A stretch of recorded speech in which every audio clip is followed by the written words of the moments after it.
नमस्कार दोस्तों, स्वागत है आपका आपके ही चैनल ग्लो विद इन पर। आज हम बात करेंगे एकदम कूल और अलग टॉपिक पर, कम बोलने के फ़ायदे। जी हाँ, ओशो के अनुसार कम बोलने का मतलब है ज़िंदगी में ज़्यादा शांति और समझदारी। ओशो ने कहा था हमेशा कम बोलो क्योंकि शब्दों के पीछे गहराई होती है। यानी जब हम कम बोलते हैं तो हमारे शब्दों का वजन ज़्यादा होता है। क्या कभी सोचा है जो लोग कुछ कम बोलते हैं तो उनकी बातें ज़्यादातर असरदार होती है। जब हम कम बोलते हैं तो हम खुद पर ध्यान देने लगते हैं। ध्यान का मतलब है अपने भीतर की गहराई में जाना। ओशो कहते हैं कि जब हम कम बात करते हैं तो हम सुनने में ज़्यादा ध्यान देते हैं। इससे न सिर्फ हमारा मन शांत होता है बल्कि हम दूसरों को भी समझने की कला सीखते हैं।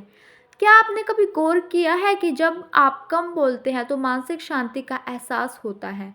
ओशो के अनुसार जब हम अपनी बातें कम करते हैं तो हमारी सोच अधिक स्पष्ट होती है। यह हमें खुद के साथ और दुनिया के साथ बेहतर संबंध स्थापित करने में मदद करता है। कम बोलना सिर्फ चुप रहना नहीं है बल्कि इसका मतलब है समझदारी से अपनी बात कहना।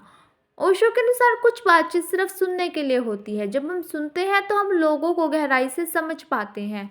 इससे हमें नया दृष्टिकोण मिलता है और हम दूसरों के विचारों का सम्मान कर पाते हैं। हमें समझदारी से बोलने के समय का चुनाव करना चाहिए। बोलने से पहले सोचें, क्या यह ज़रूरी है? क्या इससे बातचीत में कोई नया तत्व जुड़ता है? इससे न केवल हमारे शब्दों की गरिमा बढ़ती है बल्कि यह हमारी सोच को भी विकसित करता है।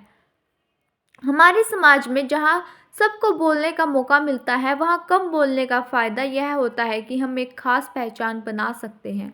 जब हम कम बोलते हैं तो हम खुद को अलग दिखा सकते हैं और गहराई में सोच सकते हैं। ओशो का मानना है कि हमें अधिक प्रभावशाली यह बनाता है। तो दोस्तों, अगली बार जब आप बात करें तो याद रखें कि कम बोलना भी एक कला है। बोलना सिर्फ शब्दों का उड़ान नहीं बल्कि विचारों का आदान प्रदान है। अगर यह वीडियो आपको पसंद आया हो तो लाइक सब्सक्राइब करना ना भूलें। शुक्रिया और अपने शब्दों को काबू में रखें। मिलते हैं अगली वीडियो में, तब तक के लिए बाय बाय।